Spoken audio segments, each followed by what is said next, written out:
4 years, Sergeant Mark served his country, far from home. His thoughts often drifted to the quiet suburban life he left behind. The desert sun beat down relentlessly, a stark contrast to the green lawns he pictured, but soon he would be back. Every mission, every day, was a step closer to that familiar comfort, that sense of belonging. He fought for freedom, for peace, for the right to return to his own sanctuary.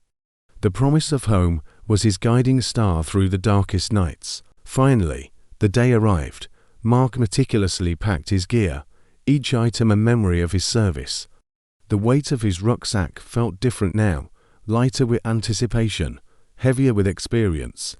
His face, etched with the trials of war, now held a glimmer of hope for peace. He was a soldier, but he was also a man yearning for his own bed, his own quiet street. The pride of service mixed with the simple desire for normalcy. The journey began, a blur of transport planes carrying him across continents. Long bus rides followed, the landscape slowly transforming from arid desert to lush greenery.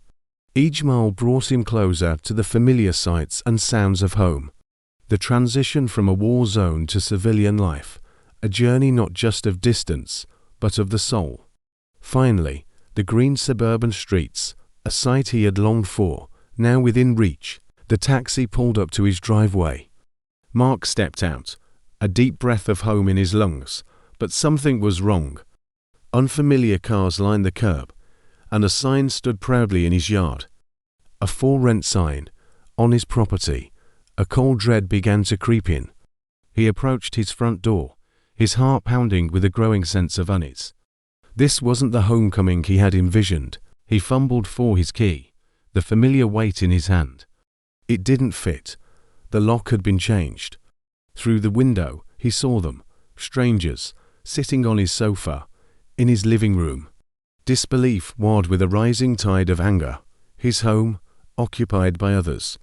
Every sacrifice, every moment away, now felt like a cruel joke. This was not just an inconvenience. It was a profound violation. He confronted that they claimed to be paying the HOA monthly rent. The HOA, his HOA. Confusion turned to simmering rage. How could this happen? His home, his sanctuary, had been illegally rented out from under him. The betrayal cut deep. This was a fight he wouldn't back down from. Mark entered the pristine HOA office, a stark contrast to his dusty memories of war. Mr. Henderson, the HOA president, sat behind a mahogany desk, an air of dismissive arrogance about him. Mark stated his case, his voice steady despite the fury simmering beneath.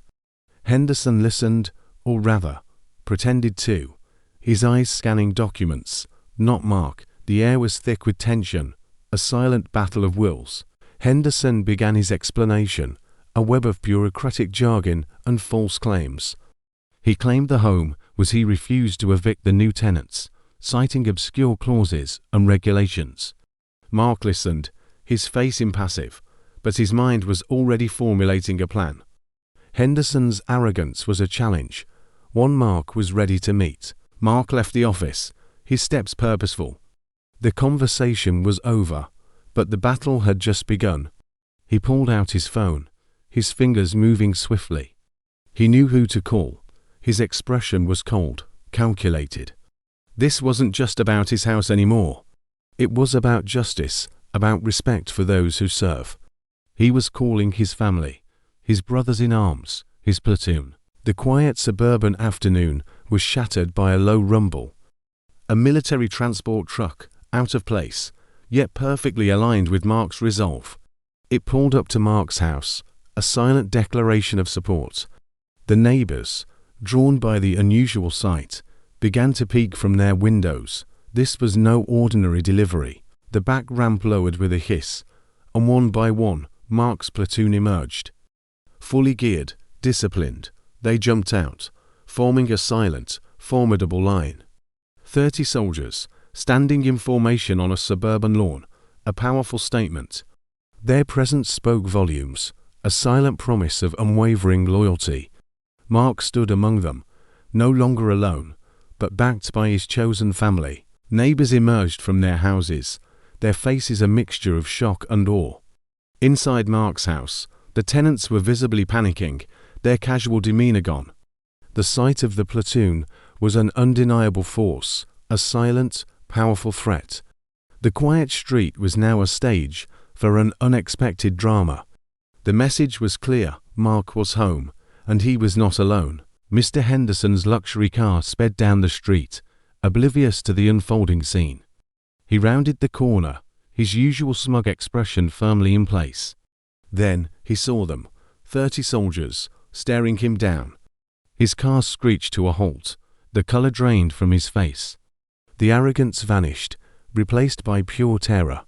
He was trapped, surrounded by an unexpected, unyielding force. Mark stepped forward, a legal document in his hand, his eyes locked with Henderson's. The platoon stood like a wall behind him, a silent, powerful testament to his cause. Henderson, now out of his car, stammered, his usual bravado completely gone. Mark's voice was low, clear, and unwavering as he laid out the facts. The tables had turned, justice was finally being served. Under the watchful eyes of the soldiers, the tenants frantically moved their belongings. Each box carried out was a step towards Mark reclaiming his home. The process was swift, efficient, and undeniable. The house, once violated, was slowly returning to its rightful owner. The street, once quiet, now buzzed with the energy of justice. A legal summons was handed to Henderson, his face pale and sweating. The consequences of his actions were now undeniable, inescapable. His empire of deceit crumbled under the weight of truth and solidarity. Mark stood on his porch, a smile finally gracing his lips. His platoon cheered. He took off his cap, a gesture of peace, of belonging. He was home, for real. The fight was over. The soldier had returned, and his home was his once more. A testament to loyalty, justice, and the unbreakable bonds of brotherhood. His journey had come full circle, from the battlefield to the peace of his own front porch. Home, truly home, at last. The sun sets over the quiet suburban street, a symbol of a new beginning. The platoon disperses, their mission accomplished, leaving behind a restored sense of order. Mark's house, once a symbol of betrayal, now stands as a beacon of resilience, a story of a soldier's fight, not just for his country, but for his home and the unwavering power of brotherhood.